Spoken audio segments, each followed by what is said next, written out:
What's going on, everyone? Just want to pop on here and talk about some Phillies. What a performance from Jesus Luzardo last night. I mean, the first inning that he went out and pitched in was, it was looking like a disaster. He gave up the 4 runs. He was giving up hits left, right, and center. It was becoming like a tough outing for Jesus, and after that he locked himself in. He locked down, and he just him and JT obviously put a quick little plan together, a bit better than what they thought, and he was just pitched a clinic, and after the 4th inning, the bats started to get hot. They started getting some hits. Otto Kemp, since he's come back up from AAA, he's had a couple of good dingers for us, so fair play to Otto, because, that outfield, I think myself and a lot of other people had pretty much written them off. Max Kepler, he was written off a couple of months ago. Nick Castellanos, I know he hasn't been playing a lot lately, but, when he has played, he made a great catch last night. He's making hits. He's hit a couple of RBIs. So he's, Nick's really doing well. And Harrison Bader, I mean, who would have thought, he was going to get hot? Because, at the deadline, myself included, apart from, Duran, who's just a world-class closer, has been fantastic. We were just like, Harrison Bader, he's just another guy, you know what I mean? And is he really going to contribute? And he is, you know what I mean? He's brought a swagger. He's brought much needed energy to that Phillies clubhouse, it's just been absolutely fantastic what he's been able to do. He's becoming a hitting machine, home runs, RBIs, he's really contributing. He's obviously, it goes without saying, we all know that Harrison Bader's always been a fantastic outfielder. Some of these catches, he robbed a home run the other day.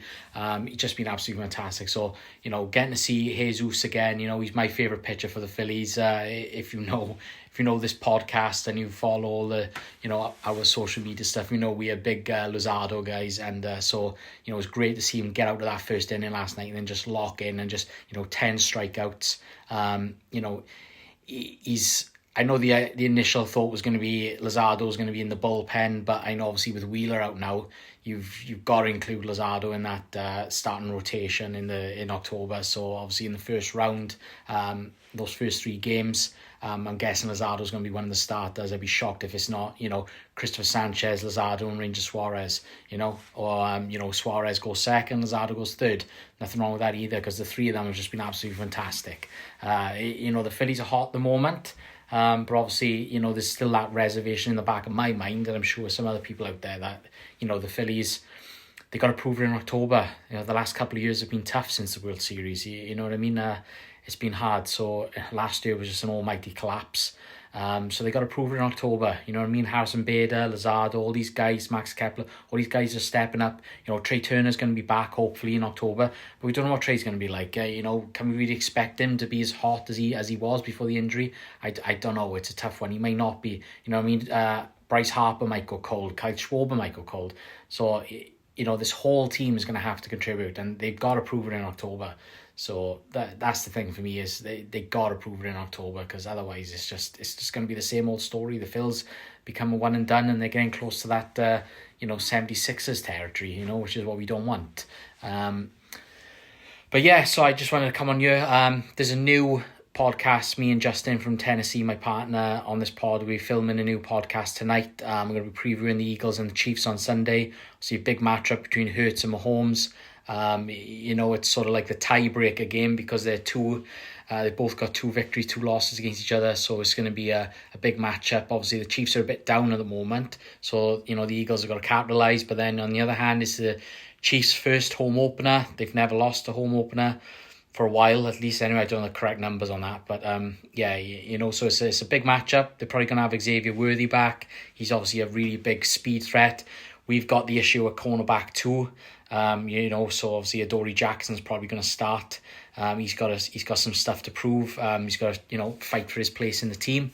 Or Vic's going to have to look for another option. So, it's going to be a great pod tonight. Me and Justin are going to film it, and we'll get out to you over the weekend before the Chiefs game, so you guys can have a watch and have a listen. So just just, give us a like, give us a follow, subscribe to our YouTube channel. We're grateful for everyone that just listens to us for a couple of minutes. You know what I mean? It's just, that's what we like. So we just like getting together, talking sports.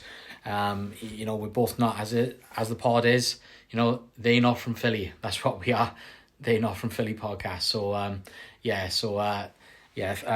thanks guys for listening again, and just want to get a little Phillies thing on in your quick, just to give you my initial thoughts on how we feel about the Phils and everything. So feeling good, it's a good sweep against the Mets. It was nice to get some revenge against the Mets, but if we come up against them in October, we can't do what we did last year. We gotta fight on. We've got to win in Citi Field. You just got to. But it could be the Brewers. I'm not sure who we will come up against yet. So but yeah, the Phillies are hot.